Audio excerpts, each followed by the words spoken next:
সার্জারির পরে অথবা আগে কেমোথেরাপি দেওয়া প্রয়োজন বা যে কোনো ধরনের সিস্টেমিক থেরাপি প্রয়োজন। তো সিস্টেমিক থেরাপিটা একটি নির্দিষ্ট ইন্টারভেল বা নির্দিষ্ট সময় পরপর দিতে হয়। সেটা 3 সপ্তাহ হতে পারে বা ক্ষেত্র বিশেষে 1 সপ্তাহ 2 সপ্তাহ হতে পারে।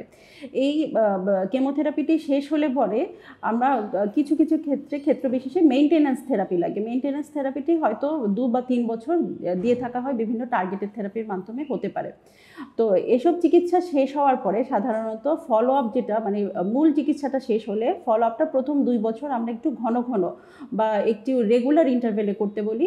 সেটি সাধারণত এরকম 3 বা 4 মাস পর এবং পরবর্তীতে দেখা যাচ্ছে 2 বছর পর্যন্ত রোগী যদি ভালো থাকে, পরবর্তী 3 বছর আমরা আরেকটু ইন্টারভেলটা বাড়িয়ে দিই বা আরেকটু কম ঘন আসতে বলি। তখন হয়তো 5-6 মাস পর রোগীরা আসেন বা আমরা সেটাই অ্যাডভাইস করে থাকি এবং পরবর্তীতে রোগী যদি আরও ভালো থাকেন, পরে হয়তো বছরে একবার করে আমরা ফলো আপটা করতে বলি।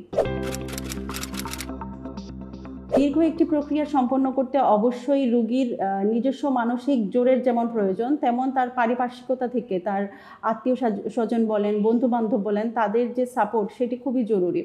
এবং এক্ষেত্রে রোগীকে সবসময় বা রোগীর পরিবার পরিজনদের সবসময় এটিই মাথায় রাখতে হবে যে এটি একটি দীর্ঘ পথ, যেটা ধৈর্যের সাথে সম্পন্ন করতে হবে। এটার সাথে যে অর্থনৈতিক বিষয়টি জড়িত, সেটি যেমন হচ্ছে একসাথে আপনাকে ব্যয় করতে হচ্ছে না, ধাপে ধাপে ব্যয় করতে হচ্ছে, একটি নির্দিষ্ট ইন্টারভেল পরপর বা নির্দিষ্ট সময় পরপর ব্যয় করতে হচ্ছে।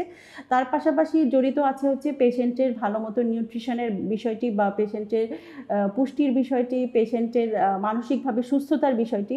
এই জিনিসগুলো কিন্তু রোগ নিরাময়ে গুরুত্বপূর্ণ ভূমিকা পালন করে।